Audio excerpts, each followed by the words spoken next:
This is on a theory that I've had for many years that the past, present, and future already exist, and I call it coexistent time, that the past, the present, and the future can be obtained right now. This is what astrologers do, this is what numerologists do, this is what people do who are familiar with patterns and cycles.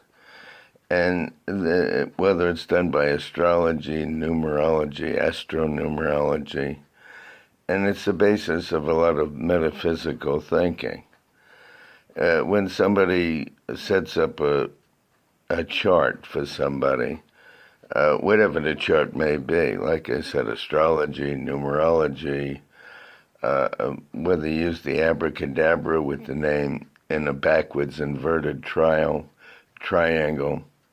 which is a backwards pyramid, it exists, and now by taking a look and projecting, you're now able to tell somebody what's about to happen that hasn't happened yet, but the patterns of the planets and the numbers. And remember, astronumerology is basically, it's almost like paint by numbers, it's astrology by numbers.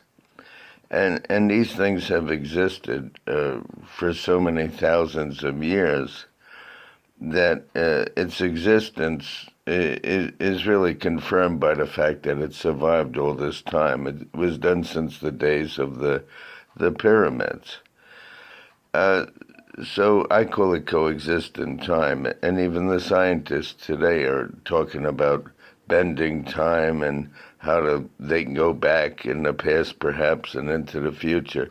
Well, psychics have always been able to access this pattern mentally, either mental ocular perception or clairvoyance, which means an internal clear voice. They hear it inside their head or their mind, and in another case, they're seeing pictures in their mind of what's to be.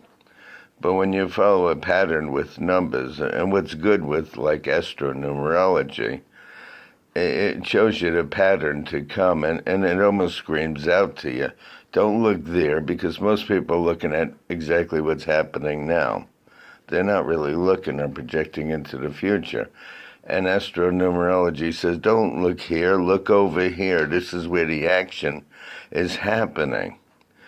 And I just wanted to bring out the point about coexistent time, that everything is actually accessible now for what will be. And of course, people are living in the right now. They're not looking at what could be. They're not looking at possibility thinking. Most people are just looking at what's right before them at this moment that they can see, hear, or touch. So they're more on the sensual sense level than they are in the intuitive or psychic level. So I just wanted to bring out this point.